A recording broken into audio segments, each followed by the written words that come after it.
it's always there. Like for me, I think it seems like for you it's passion to not just Yeah. help others but help yourself in helping others and find your way to, kind of use your voice as its calling, and that is a beautiful thing to me, you know. Well, and in the terms of using my voice, why do I do that? Is because they say the kindest people are the ones who didn't receive it when they needed it. I didn't receive the help when I needed it. There wasn't a resource like this when I needed it. And we And I know how hard it is. And I know that this is something that nobody is understanding, Yeah. that this society is dismissing and rejecting. And there's a reason. There's a reason. Yeah. There's a reason we're more likely, and you know? and we touched on this. So after your like going through your recovery, how would you kind of rate your treatment afterwards? Did you feel like you were like it was kind of up to snuff, or do you think it kind of fell short? I'm sorry, repeat the question. I, I had my brain glitch for a second. no, you're good. How like so your medical treatment after your recovery? How would you feel that kind of would you feel that it was up to par? Or do you think it kind of fell short? Do you feel like it wasn't quite enough? Yes. Yeah. Uh, I think that there was I got a lot better treatment than most people, and I'm going to tell you that there was a lot more treatment I needed, and they fell short. Yeah. So I think that in the treatment that I did get, cognitive therapy, I think that was really powerful and impactful for me. I think, when I finally got the therapies, I think that we have come so far, we actually can heal the brain.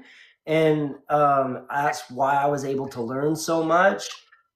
Cognitive therapy is what gave me the words. I was Right. moderately to severely cognitively impaired. Yeah. I didn't know I was in the first to second percentile, that 99 people my same age scored better than me in being able to process information, problem solve, memory recall, memory retention, and word finding. Oh wow. So your recovery was kind of actually It was, miraculous to a degree.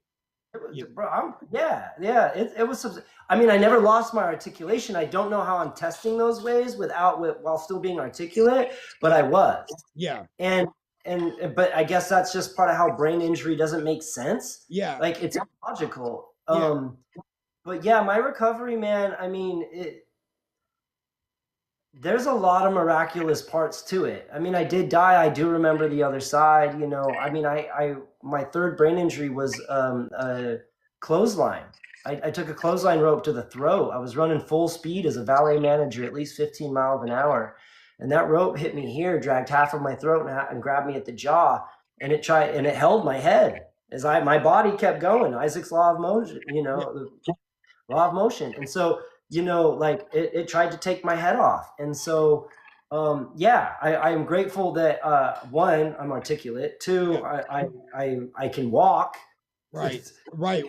Like the basic things. I am so grateful. Yeah. And that's one of those things that when you're going through it, I think you don't you when you're going through it initially, you kind of you're angry at the Yes. world, but once you get through it, you kind of look back and you realize I'm grateful for these things and I'm grateful to still be here. And I would never blame anyone for that. I would never blame anyone for getting stuck in that just that all they can see is the negative, because what people don't understand as a brain injury survivor is all the ways we're hit and we can't even find, let alone the ones we have found. Yeah. And it's really hard to be positive when you are swimming in 12-foot swells in the middle of a hurricane without a life vest and you're sucking through a straw. You ain't gonna be too happy. Yeah, no. And that's why I think it's invaluable to have people like you out here and other resources to go to that, even just a friendly ear to ask advice or listen to. Even your videos helped me through a very tough period for me. And that just being able to hear someone who was going through something similar, that meant the world to me. So I'll ask you this, with everything, would you are there any, you know you kind of touched on, would you say there's anything that you would say to anyone who might be going through it, feel like there's no light at the end of the tunnel? it, you know Mm. it's I know it's a tough question to answer, but it's something that I always, it's a hard thing to say. I always say, I've been there, and you have the shirt on. I've been there 100%, and it's hard not to want to give up. But Yeah. if you look at people like this man right here, look, if you continue on, there are ways forward. That's my one example. What I would say to anybody in the beginning is the first thing I would do is meet them right where they're at. Because I know how it felt when everyone told me that it was going to get better. I know how it felt when everyone tried to look and get me to count my blessings and look at the positives. And I would look at you and I would tell you it's okay to cry. It's okay to hurt. It's okay to feel the pain you're feeling. It is real and it is a dark abyss, and I'm here for you. And I would give them a hug. And then I would say that I know there seems like there's no way out. And I can't give you any words that's going to make you feel any better than that.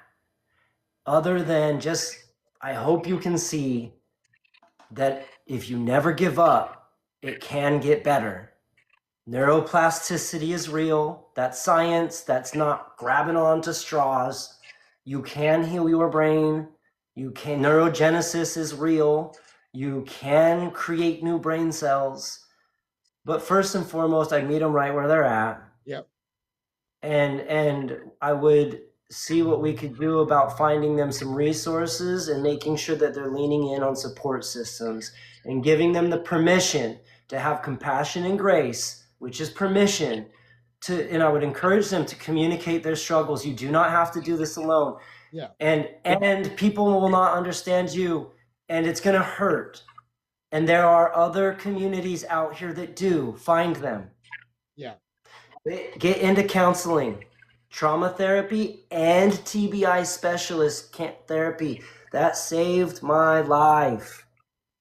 Both of them. Yeah. The trauma gets unlocked with our brain injury. With brain injury, we are feeling, one, we're experiencing a lot of trauma, but we also have childhood trauma. But two, remember, we're amplified. We feel emotions way more than most people, unless they have emotional blunting and they feel emotions less than people. Right.